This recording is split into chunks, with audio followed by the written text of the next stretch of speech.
ಸುಮಾರು 4:05 ಸುಮಾರು ಒಂದು 2 ತಿಂಗಳು ಆಗಿರ್ಬೇಕು ಶ್ರೀಪಾದ್ ಪಾಟೀಲ್ ರೇ ಮೊದಲ ಹಂತದ ಕ್ಯಾಬಿನೆಟ್ ವಿಸ್ತರಣೆಯಾಗಿ. ಇವರು ಕಾಲ ಕಳ್ಕೊಂಡೇ ಬರ್ತಾ ಇದ್ರು.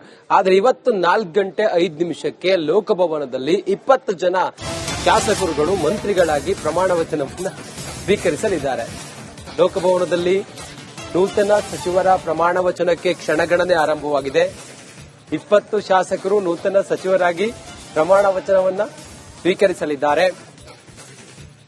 ಲೋಕಭವನದಲ್ಲಿ ಅದಕ್ಕೆ ಬೇಕಾದಂತ ತಯಾರಿಗಳು ಆರಂಭ ಆಗಿದೆ. ಸಂಜೆ 4:05 ಲೋಕಭವನದ ಸುತ್ತ ಬಿಗಿ ಬಂದೋಬಸ್ತ್ ಅನ್ನ ಮಾಡಲಾಗಿದೆ. ಬ್ಯಾರಿಕೇಡ್ಗಳನ್ನು ಹಾಕಿದ್ದಾರೆ. ಸೀಮಿತವಾದ ಜನರಿಗೆ ಮಾತ್ರ ಅವಕಾಶ ಇದೆ ಲೋಕಭವನದ ಒಳಗಡೆ ಬಂದು ಈ ಕಾರ್ಯಕ್ರಮದಲ್ಲಿ ತಾವು ಭಾಗಿಯಾಗೋದಕ್ಕೆ.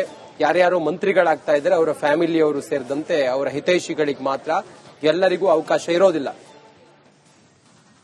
ಬಿಗಿ ಬಂದೋಬಸ್ತ್ನೊಂದಿಗೆ ಬ್ಯಾರಿಕೇಡ್ಗಳನ್ನು ಹಾಕಿ ಅಲ್ಲಿ ಬೇರೆ ಯಾರು ಪಬ್ಲಿಕ್ ಒಳಗಡೆ ಬರದ ಹಾಗೆ.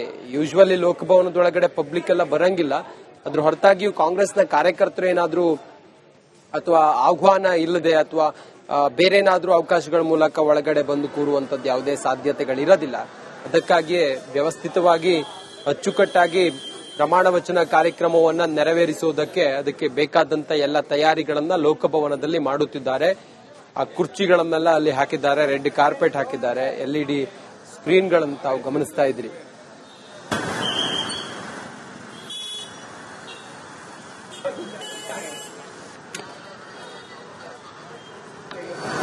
ರಾಜ್ಯ ರಾಜಕೀಯದ ಕುತೂಹಲಕ್ಕೆ ಕಡಗು ತೆರೆ ಬಿದ್ದಿದೆ. ನೂತನ ಸಚಿವರಾಗಿ 20 ಮಂದಿ ಶಾಸಕರಿಗೂ ಸಚಿವರಾಗಿ ಪ್ರಮಾಣ ವಚನವನ್ನು ಸ್ವೀಕಾರ ಮಾಡಲಿದ್ದಾರೆ.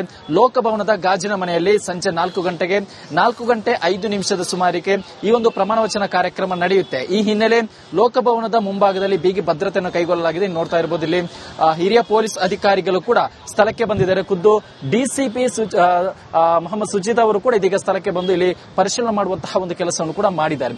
ಈ ಒಂದು ಇವತ್ತು ಪ್ರಮಾಣ ವಚನ ಸ್ವೀಕಾರ ಆಗುವಂತಹ ಸಂದರ್ಭದಲ್ಲಿ ಯಾವುದೇ ರೀತಿಯಲ್ಲಿ ಲೋಪ ಆಗಬಾರದು ಅನ್ನೋ ನಿಟ್ಟಿನಲ್ಲಿ ಕೂಡ ಬಿಗಿ ಭದ್ರತೆಯನ್ನು ಕೂಡ ಕೈಗೊಳ್ಳಲಾಗಿದೆ. ಸಂಚಾರ ದಟ್ಟಣೆ ನಿವಾರಣೆಗೆ ಕೂಡ ಇದೀಗ ಪೊಲೀಸರು ಕೂಡ ಪರ್ಯಾಯ ಮಾರ್ಗವನ್ನು ಕೂಡ ಈಗ ಅನುಸರಿಸಿದ್ದಾರೆ. ಜೊತೆಗೆ ಬ್ಯಾರಿಕೇಡ್ ಹಾಕಿ ಬಿಗಿ ಭದ್ರತೆಯನ್ನು ಕೂಡ ಕೈಗೊಂಡಿರುವಂತದ್ದು. ಇವತ್ತು ಸಂಜೆ 4:05 ಸುಮಾರಿಗೆ 20 ಮಂದಿ ಶಾಸಕರು ಸಚಿವರಾಗಿ ಪ್ರಮಾಣ ವಚನವನ್ನು ಸ್ವೀಕಾರ ಮಾಡಲಿದ್ದಾರೆ.